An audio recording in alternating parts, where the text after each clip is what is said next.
So, coming to the topic on new onset fever in ICU, this is one of the commonest questions that they ask you in the ICU. If they ask this, I think so you should feel very happy. Okay, you can write most of it. The only thing that they're looking at is how structured you are while writing this particular answer.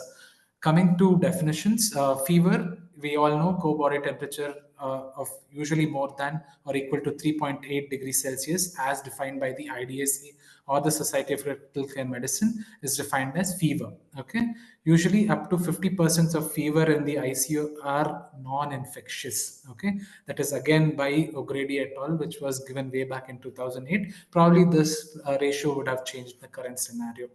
But remember, majority of the cases still can be non-infective. Okay, the most important thing as an intensivist for us in an ICU is to differentiate whether the fever is infective or not first, and also to diagnose fever versus hypothermia. Okay, like I was discussing earlier yesterday. So usually we all know the normal body temperature is between 37.4 degrees Celsius, and definitions of fever, as mentioned earlier, 38 degrees and above, or oral, that is your core body temperature, or oral single temperature being more than 101 degree Fahrenheit or 38.3 degrees Celsius. Sorry, there's an error there in neutropenic patients. Okay. Fever in ICU is usually considered to be significant if the temperature is more than 101 degree Fahrenheit or 38.3 degree Celsius. So when we talk to you about neutropenic sepsis later on, we will be telling you what are the nitty-gritties associated with this. Okay. By and large, the classification of new onset fever, you can make it into two broad headings. Okay, the ones which are infectious, the other which is non-infectious. Infectious causes, okay, it can be ventilator associated pneumonia, CRPSI, COT, C. diff, surgical site infections, bed sores, sinusitis, okay, occult site of infection like prostatitis, okay, meningitis, suppurative thrombophlebitis, and so on. Non-infectious, the causes can range from drug fever, transfusion reactions, thyroid storm, adrenal crisis, acalculous cholecystitis, DVT, neurobleb malignant syndrome, serotonin syndrome, and thrombotic microangiopathies. So you need to remember the list, at least remember five from each group so that you can give this as an example when you're categorizing the approach to new onset fever in ICU. Most importantly, how do you approach? So first you have categorized, you're looking at infectious versus non-infectious. For all of this to come to the diagnosis and to categorize them into infectious and non-infectious, we need to do a clinical examination. So how does it start? Usually the head-to-toe examination has to be done. Firstly, we look at the vital signs, assess what is the current scenario with the hemodynamic status, and then we do head-to-toe examination. Okay, two things have to be looked at. One is patient related due to organ dysfunctions, and the other one is physician related. Okay, whenever we are talking about physician related, it might be one of our instruments like ventilators, lines and catheters, tubes, etc. Okay, so these are the ones that we need to look. When we are talking patient related per se, it is the primary disease process. It can be infections like cellulitis, abscesses, pneumonia, peritonitis, meningitis, ventriculitis, so on and so forth. When you have ruled out both the aspects, always consider looking at the patient's treatment chart.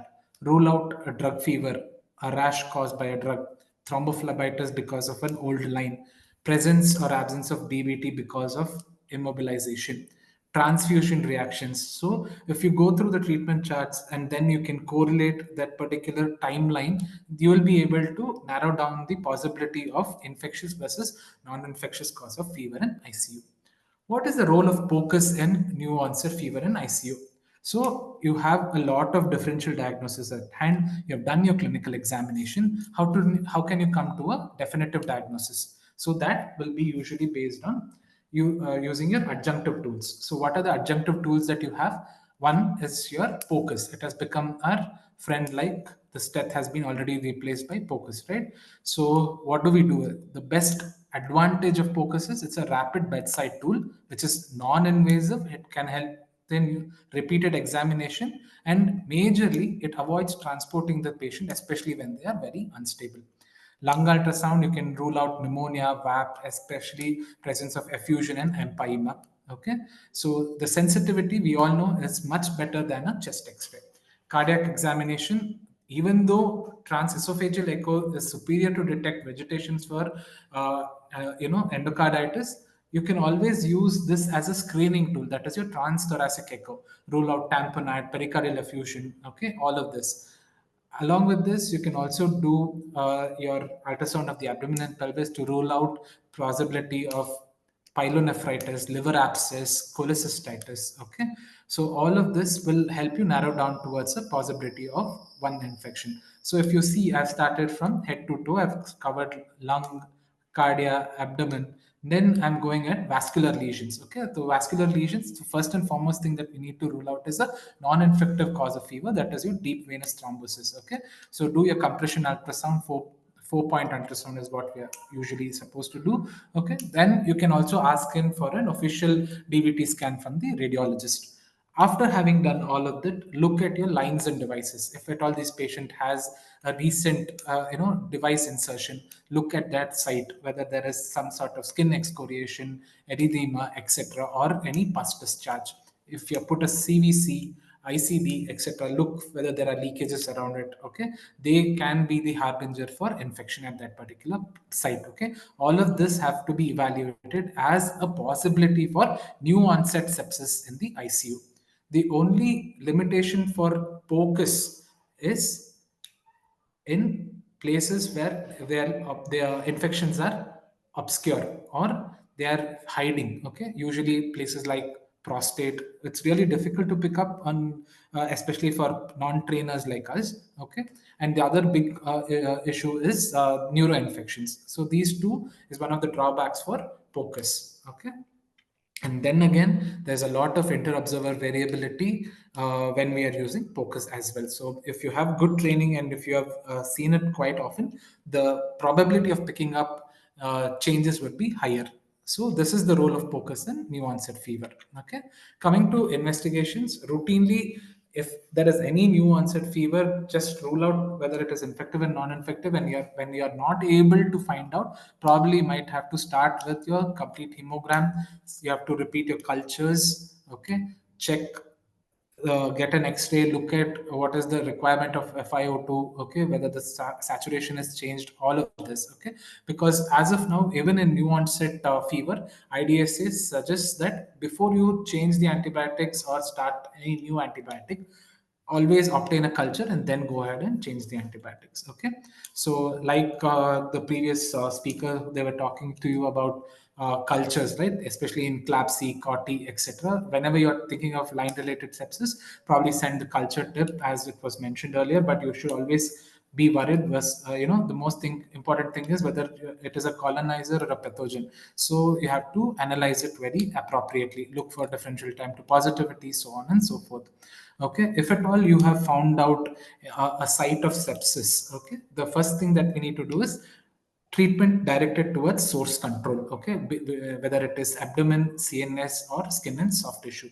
Your other tools, whenever it is present, there'll be just an adjunctive tools like your procalcitonin, CRP, or neutrophil lymphocyte ratio. None of them have been proven to be gold standard for the diagnosis of sepsis, okay, or infective cause as compared to other. But on the other thing, they had can tell you alternate causes. Okay, so for example, if chlorcalcitonin is low, probably if you have ruled out all the other possibilities, one, you can think of a non-infective cause. Two, you can think about a fungal infection. So these are the pointers which procalcitonin will give you. But never escalate antibiotics just based on procalcitonin. Remember, procalcitonin, as of now, the role is only for de-escalation.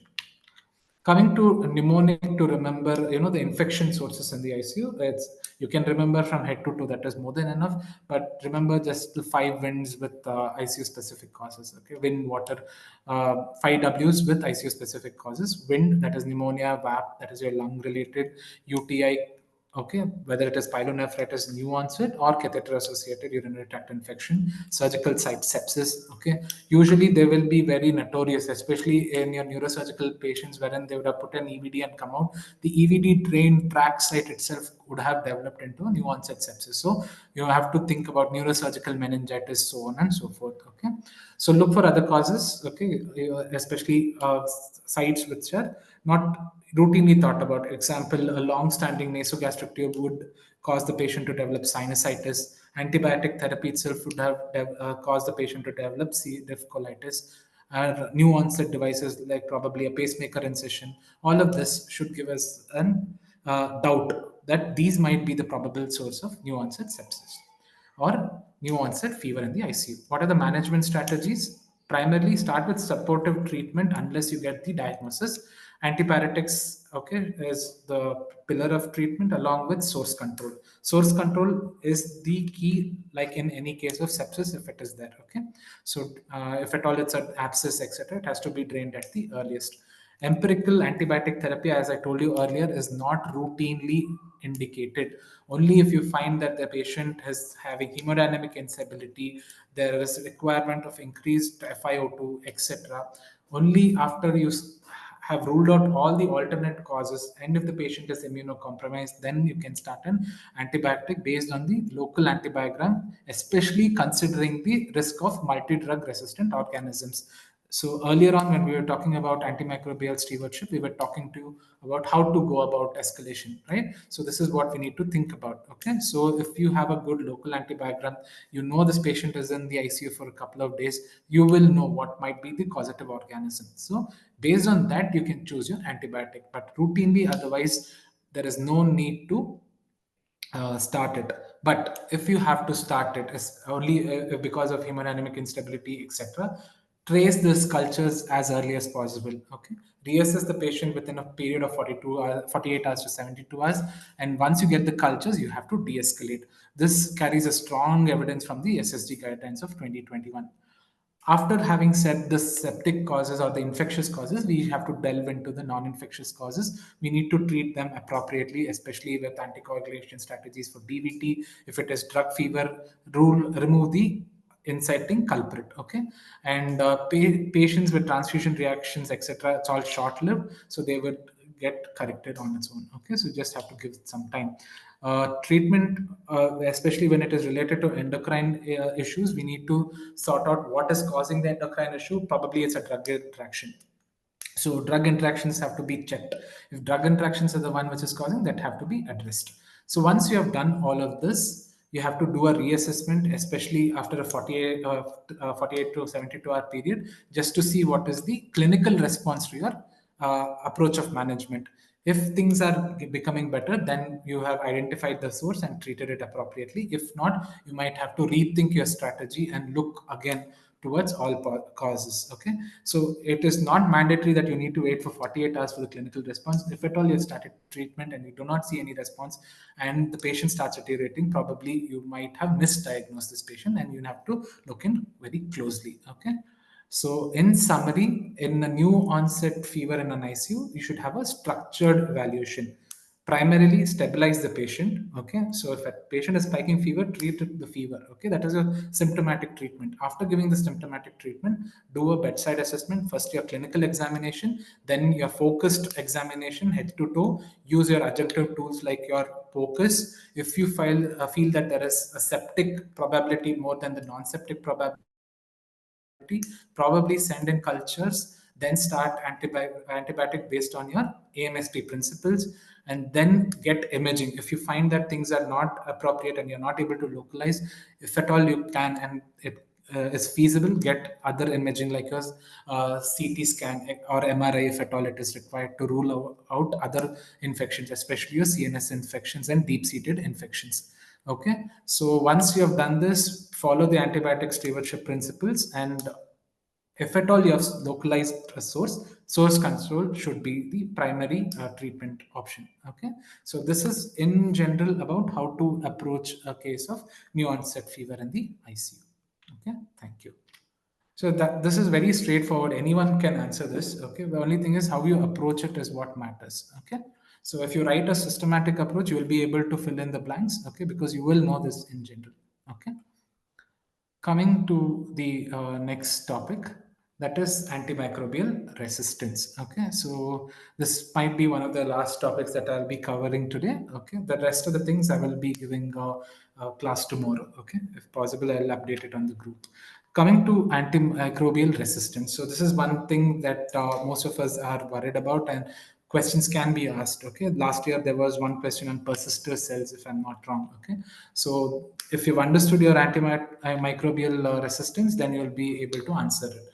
And to understand antimicrobial resistance, firstly you need to understand how do antibiotics act on a bacterial cell. Okay, so we know gram positive, gram negative, etc., and there's a lot of drugs which are already available in the last 60 to 70 years. Okay, and once they were once penicillin was invented or discovered, after that very soon itself resistance also came into existence. So we need to know even resistance is very old. Okay, so to understand that, primarily let's start understanding what are the mechanism of action of each drug.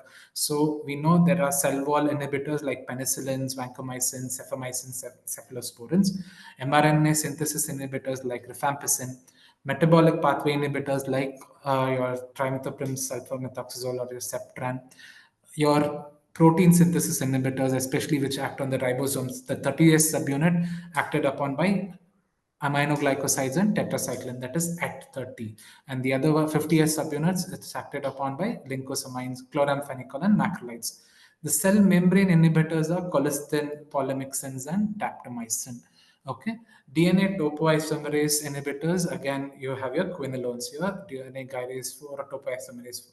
Okay, the other one is DNA inhibitors, is again metronidazole. So whenever we are talking about resistance, please try and remember the classification of antibiotics and mechanism of action of each antibiotic. Okay, remember where you can use cell membrane inhibitors, remember where you can not use cell membrane inhibitors. Okay, the basic thing is gram negative versus gram positive. Okay, so remember polymyxin, there's no role for gram positives. Okay, so coming to how bacteria can resist antibiotics, so that is the whole understanding for antimicrobial resistance. So majorly there are two pathways. Okay, one, it is to stop the antibiotic from reaching its target in the bacteria at enough concentration to kill the bacteria. Secondly, it can modify or bypass the targets that the antibiotic intends to act on. Okay, so these are the two major ways that the bacteria can dodge getting killed. Okay, so one, stop the antibiotic from reaching its target.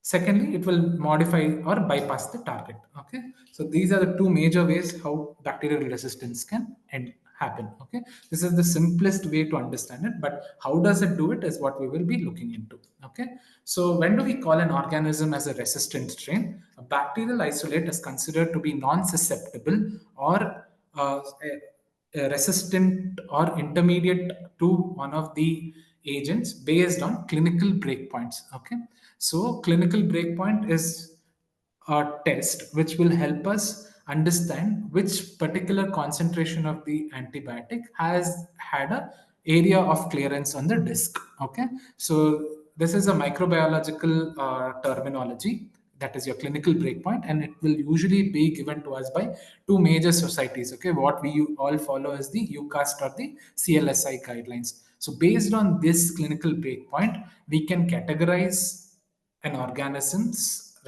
susceptibility as susceptible, intermediate, or resistant. Okay, and based on this itself, we will also get the minimum inhibitory concentration. Okay, so remember, clinical breakpoint is based on an antibiotic's effect to kill the organism in vivo. Okay, so based on this, all of this data, what we get is from two major societies, that is your CLSI and the UCAST. Okay, so based on resistance, we can broadly categorize bacteria into multi-drug resistant, extremely drug resistant, pan-drug resistant. Okay, so when do we call a bacteria as MDR? Whenever a bacteria is resistant to three or more antimicrobial classes, it gets categorized as MDR.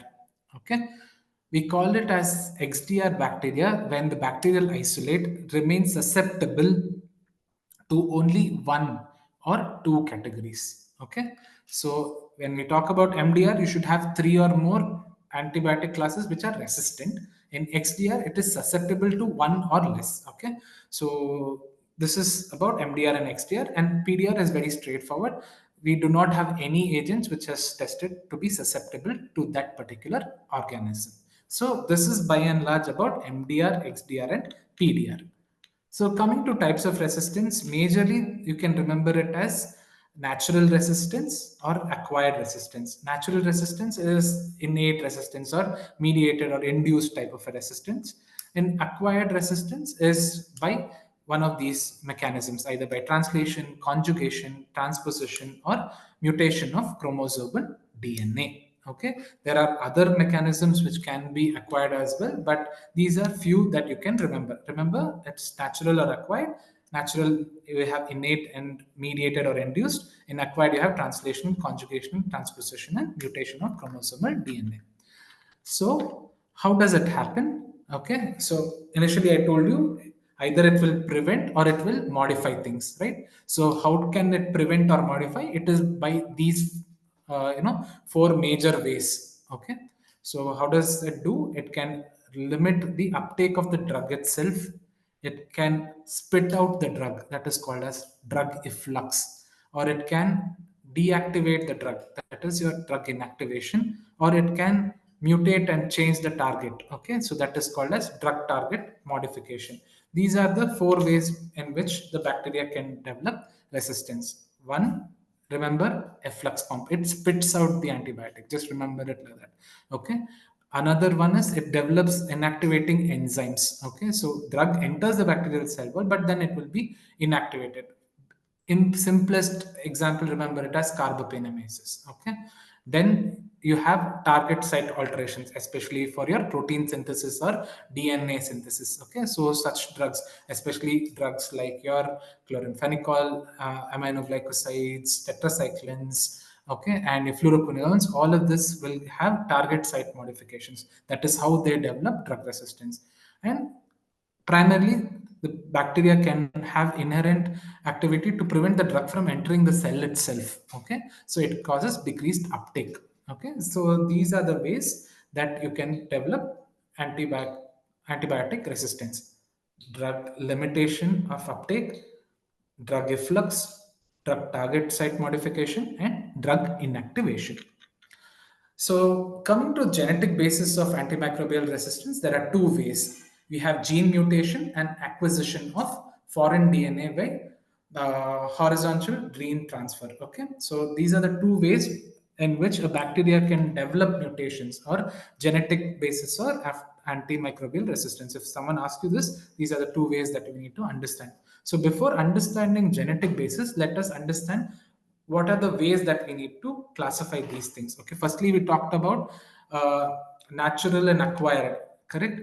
So when we're talking about natural and acquired, we need to think about what are the natural ways also, right? Acquired probably is because of genetic mutations. Okay, so when we're talking about natural, what are the things? You have something called as phenotypic resistance, acquired resistance, and intrinsic resistomes. Okay, so coming to phenotypic resistance, as the word itself says, it is the physical type of resistance which is acquired by the bacteria, inherently present in the bacteria to avoid killing of the bacteria. So it's a self-defense mechanism which the bacteria has. So what are the phenotypic resistance which is present? It can be persister cells, biofilms, or swarming. Okay, so swarming is accumulation of a lot of bacteria together, wherein the effective delivery of the antibiotic inside the bacterial cell wall would be reduced. Biofilm is having a thin layer of a substance around the bacteria, which prevents the drug from reaching the target site. Okay, that is again a physical way. The other way is development of persister cells. Okay, so what is persister cells? By definition, persister cells are small subpopulation of phenotypic variants of bacteria that survive the lethal antibiotic exposure without having genetic resistance. They are not mutants, but they are dormant, okay, or metabolically inactive cells, which allows them to tolerate antibiotics. Okay, so they go into something like a state of hibernation, so they wait for the storm to pass. Okay, so in true sense. Here they are waiting for the antibiotic to reduce its concentration. Okay, so they just have a physical ability to withstand this antibiotic till the lethal dose of the antibiotic wears off. Okay, and once the lethal dose or the uh,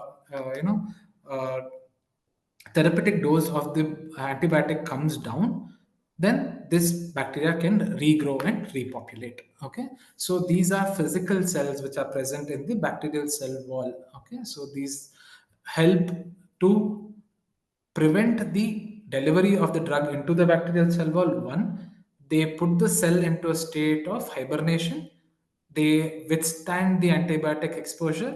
They do not multiply at that time, but once the antimicrobial agent or your antibiotic levels come down, they start to regrow and repopulate. Okay, so usually persistent cells are phenotypic tolerance. Okay, they do not have any genetic resistance.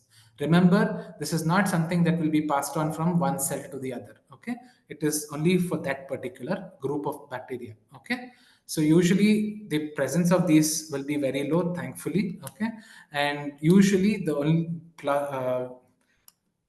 flip side of this is these bacteria have the probability of reverting back to normal, and they can also get converted into a susceptible phenotype and get killed by an antibiotic later on. Okay, so the newer modalities of treatment for bacteria with persister cells is this itself. They're looking at modification of giving a killing antibiotic and then adding on one more. Okay, so it's like a sacrificial agent. Okay, so usually you see in both in biofilms and planktonic in animals. So coming to mechanisms, firstly metabolic dormancy, like I told you earlier. Okay, usually these cells become invisible to the drugs. Okay, they just become like stones. Okay, they hibernate. So they regulate bacterial persistence by inducing growth arrest, and they you do undergo stress induced adaptation leading to slowed metabolism. Okay, they do not wear off completely, only they reduce the metabolic pathways, and they still try to uh, tide over the crisis, that is your delivery of antibiotics.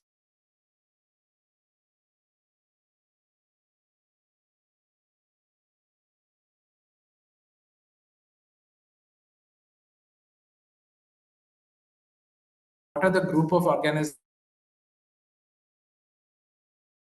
have patients coming back with recurrent infections of the same organisms, especially patients with tuberculosis, pseudomonas, okay, staph aureus infections, etc. We need to think that this bacteria probably has a persister cell, and because of presence of persister cell, your treatment failure has occurred. Okay, so this is how we need to understand. Whenever we have patients coming back with the same group of organisms again and again, it's not the resistance because of genetic variation. Probably it is because of a phenotypic variant, and probably one of the reasons is persister cells. Okay, so this is one thing that I want you to remember.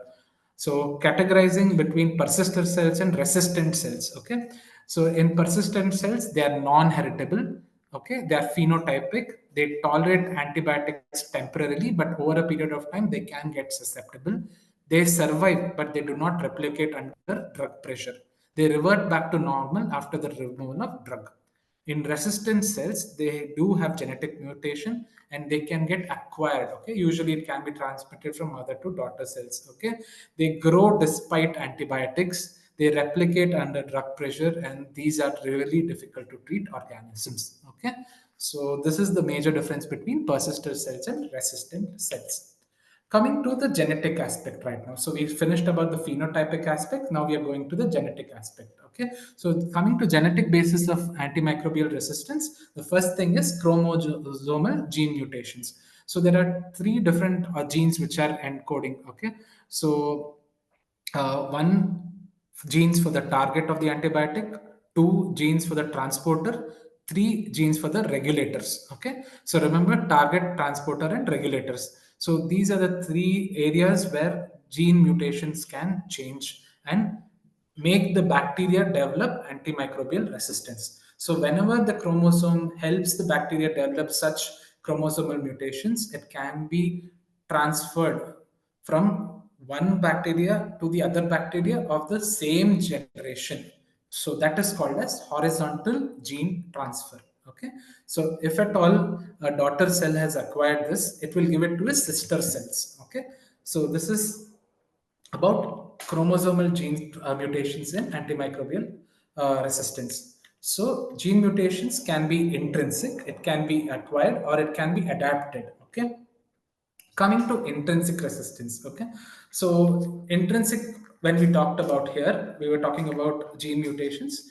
Intrinsic resistance is bacteria's inherent natural capacity to show resistance to a certain class of antibiotics. Okay, so it can be present from birth, so it is as simple as that. Okay, it's the genetic milieu of that particular bacteria. Okay, so we should know some antibiotics wherein they are inherently intrinsically resistant to this group of antimicrobial agents. Okay, so bacteria will show inevitable resistance against certain antibiotics. Efflux pumps and reduced permeability are usually the involved ways for intrinsic resistance. Okay, so what does happen if you're given this drug to this bacteria? The way it will develop intrinsic resistance is to throw the antibiotic out. It just vomits it out. Okay, so coming to natural resistance. Okay, anaerobic bacteria usually or in natural or intrinsic resistance. Okay, uh, anaerobic bacteria are usually resistant to aminoglycosides. These are the examples. Okay, gram-positive bacteria resistant to aztreonam. Gram-negative bacteria resistant to vancomycin. Okay, so like similar to that. Okay, you can have aerobic bacteria resistant to metronidazole. Okay, enterococci resistant to aminoglycosides. Okay. Remember one of it, it's more than enough. Okay, so these are the examples that we need to take forward. So if you remember aerobic to metronidazole, I think so that's very straightforward that you can take home from this slide. Okay, coming to acquired resistance. We finished intrinsic. Now we are going to acquired. Remember phenotypic, genotypic, and genotypic, intrinsic, after intrinsic, acquired. In acquired, what are we looking at? Evolutionary process of exhibiting resistance by a previously sensitive bacteria due to acquisition of a chromosomal gene mutation or gaining an exogenous new gene material from horizontal gene transfer. Okay, three major mechanisms are involved in horizontal gene transfer. It can be either transformation, transposition, or conjugation. The most common way of acquired resistance is plasmid mediated via conjugation. Okay, it can either be temporary or it can be permanent.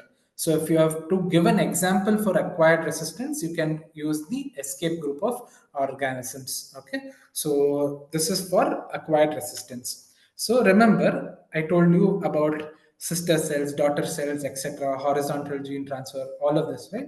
So, we talked about innate earlier, then that is your natural resistance. Then we are talking about acquired, and in acquired, we are telling, transfer from same generation.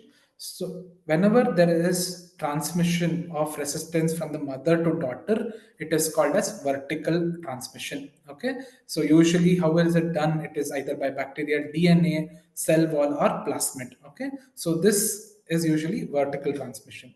If this resistance is usually given to the same generation of bacteria, this is called as HGT or horizontal gene transfer. Okay, so what are the methods of horizontal gene transfer? It is by transformation, transduction, or conjugation. Okay, so if someone asks how is transfer of resistance, the answer is vertical transmission and horizontal transmission.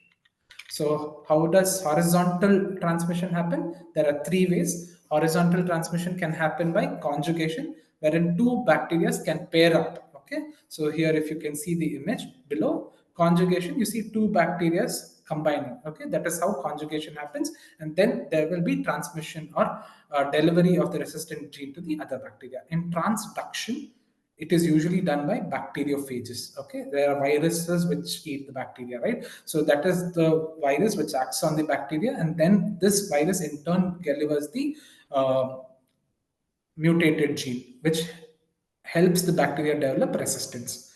The last way of HGT or horizontal gene transfer is transformation, wherein some bacteria can take up pieces just when the breakdown of bacteria, if it's in the environment or in the surrounding, it just picks up that, and that itself will develop resistance. So this is the way it can happen. Okay, so vertical, horizontal. Okay, Vertical is mother to daughter, horizontal is the same group or same generation, and horizontal is by three types: transformation, transduction, conjugation.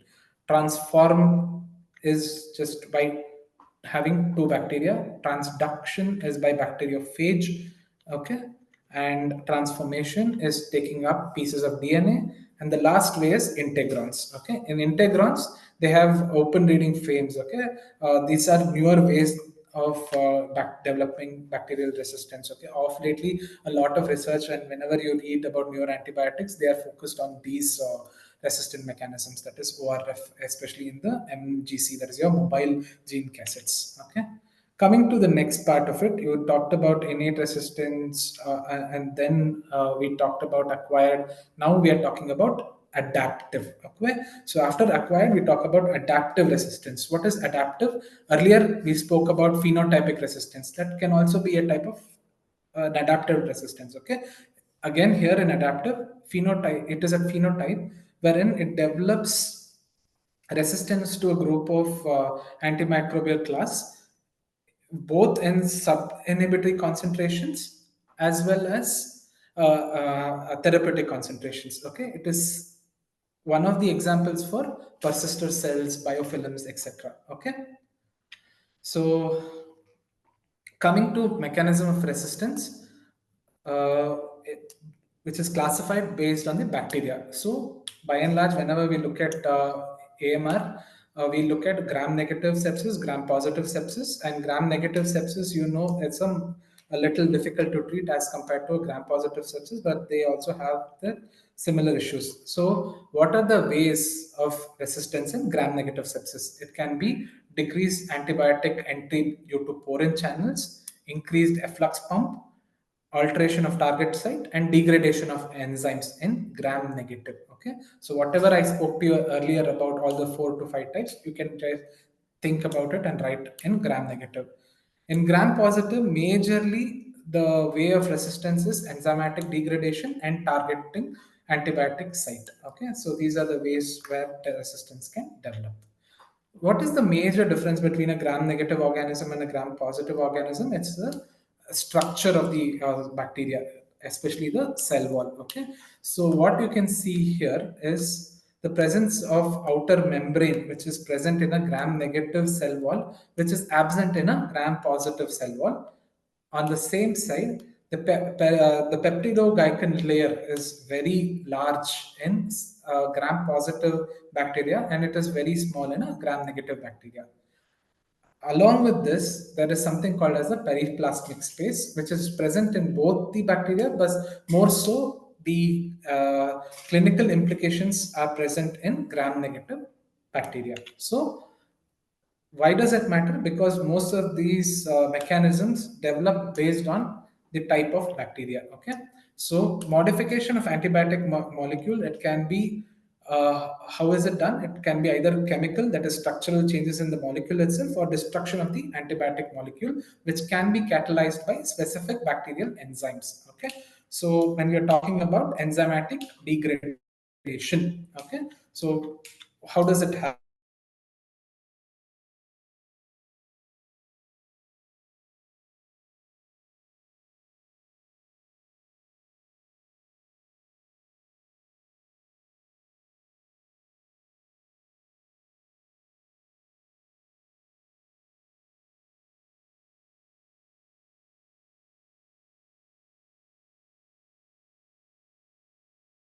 Phosphorylation, again aminoglycosides, you can remember.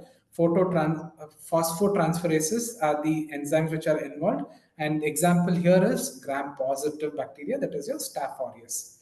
Again, adenylation, remember aminoglycosides again. Okay, it's just remember affected antibiotics as this, but just write the other enzymes if they tell you. Okay, remember phosphorylation is majorly seen in gram positive bacteria.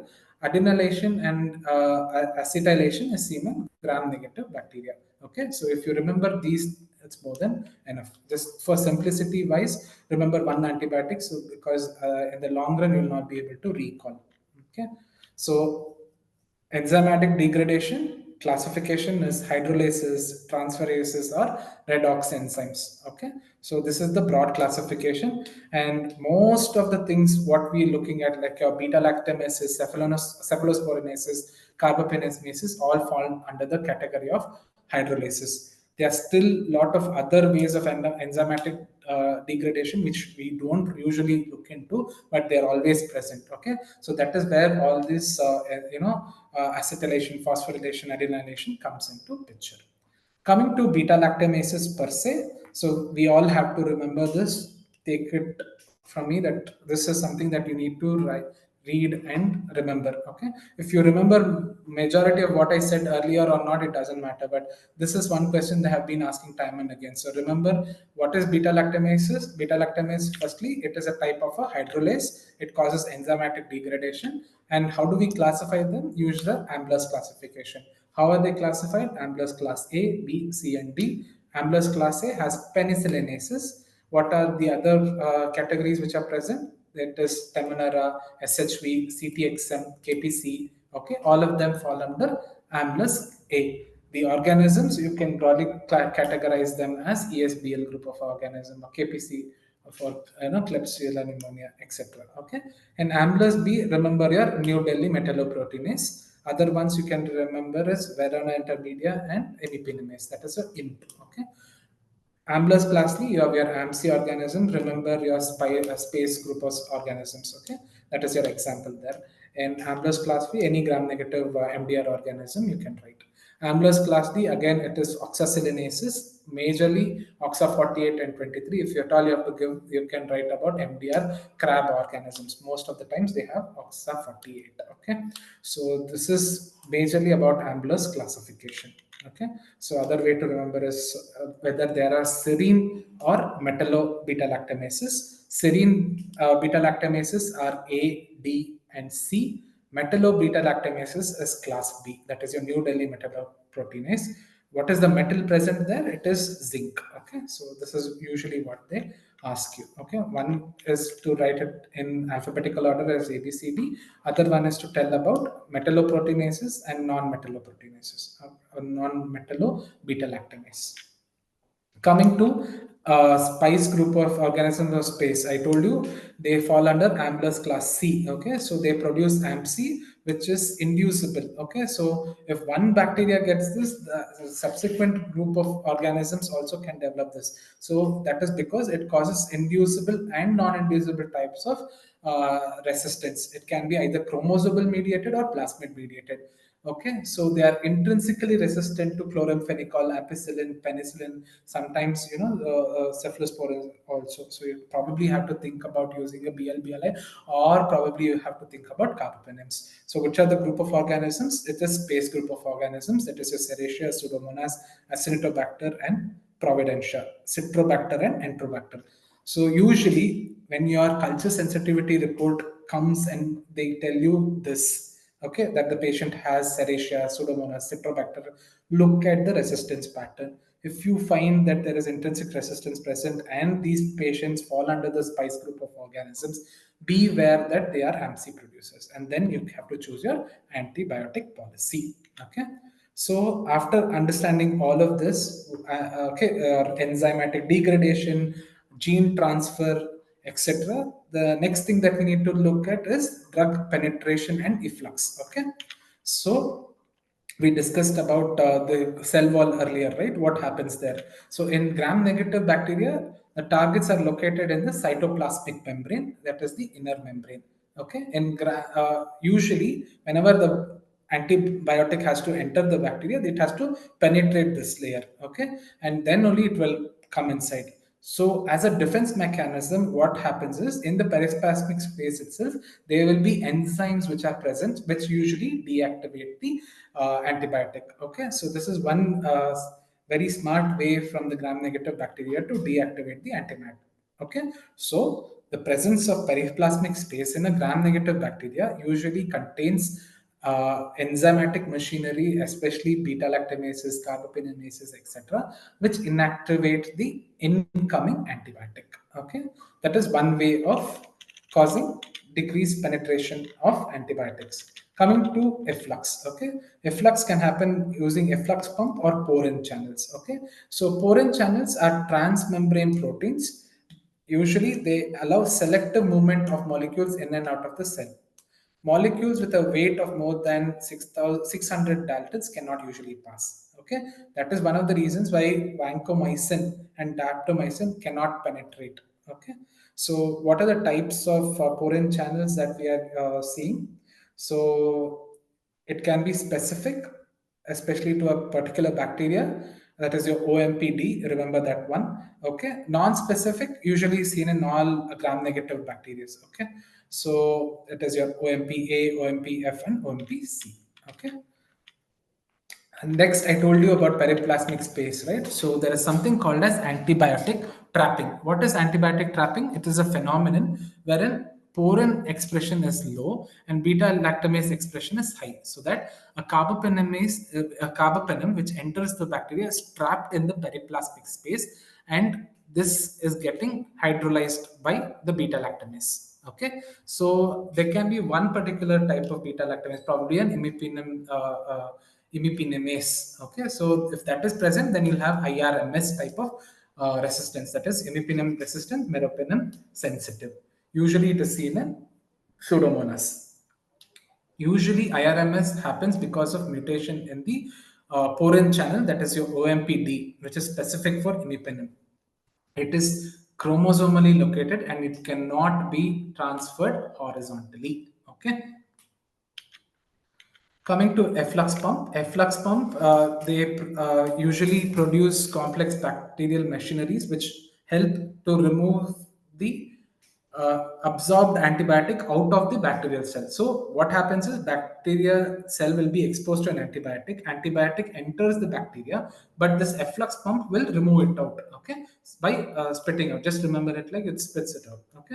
So usually what happens because of this, there is reduction in the intracellular concentration of that particular antibiotic, and that is the reason that particular antibiotic will not reach its target site, and thereby it reduces its therapeutic effect and the bacteria will not get broken down. Okay, so this is one of the ways of action of efflux pump. There are five major families. Just remember them as ABC superfamily, MFS, okay, MATE family, and SMR family. Just remember one of these names. ABC is the easiest that you can remember. ABC and SMR. So coming to the last type of resistance, that is modification of target site. In modification of target site, it can be mutational changes to the target genes, enzymatic alterations to the target sites, or target protection mechanisms. Okay, so mutational changes are seen in fluoroquinolones. Okay, especially because your DNA gyrase and topoisomerase 4s usually are coded by enzymes like gyrase A and PARC genes. Okay, the mutation in this gene itself will reduce the susceptibility for the fluoroquinolone. Again, coming to linezolid for protein synthesis, what happens is again your uh, ribosomal machinery will get hampered. Okay, so that is again because of a mutation which is present in the 23S RNA. In rifampicin, the mutation is because of change in POB gene. Okay, so remember three drugs which have developed mutational changes. One is fluoroquinolones, second one is linezolid, third one is rifampicin. Coming to enzymatic alteration of target sites, okay, so how do they happen? So usually enzymatic modification happens because of lysis of that particular antibiotic once it comes inside the bacteria. Okay, it can happen in the cell wall, it can happen in the cytoplasm. Okay, all of this will make the antibiotic useless. Okay, coming to the last part of this, that is target protection. What does it do? The resistant mechanism develops where the specific proteins, which are often encoded by genes, are located on mobile genetic elements. Okay, so similar to what we saw integrons, right? So this is similar to them. Okay, so they prevent the antibiotics from effectively binding to the bacterial targets. So they keep changing, they keep getting mutated, and the bacteria, the antibiotic will not be able to lock on to its target site. Okay, so usually this type of target protection is seen for antibiotics like tetracyclines, fluoroquinolones, and fusidic acid. Okay, sometimes there will be complete replacement or bypass of the target site itself.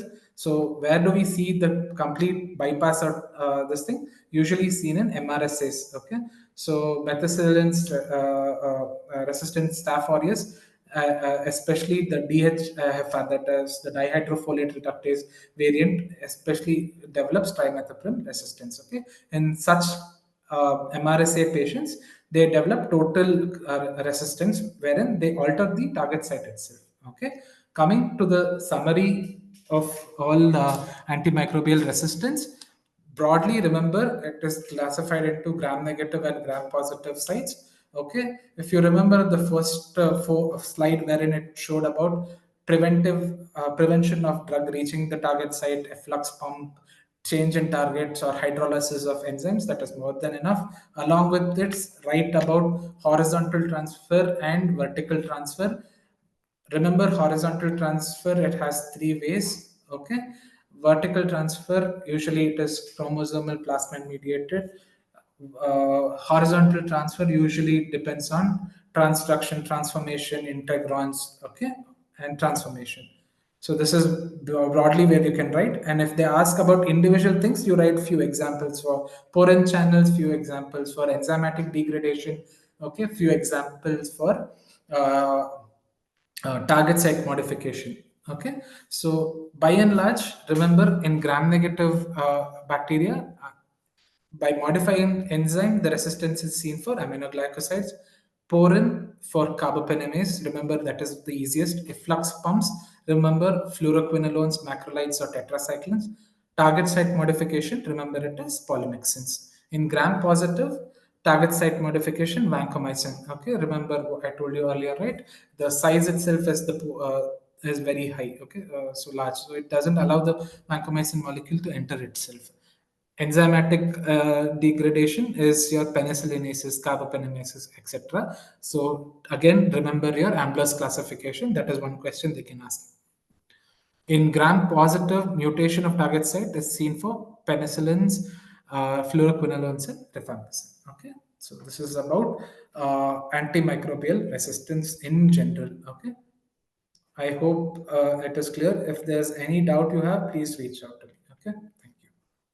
So there are two more classes which are due for today. That is fluid therapy in sepsis and management of MDR GNB. I'll be doing this class as a live session for whoever wants to join in. The timing of which will be, circulated to you guys tomorrow in the WhatsApp group. Class on breaking bad news and conflict resolution and end of life care is already recorded. It's ready. It will be shared to you as soon as possible. Okay, thank you for staying with us till 10 in the night. Okay, and sorry for the technical glitches that had happened earlier. Is there any doubts that you guys need to ask?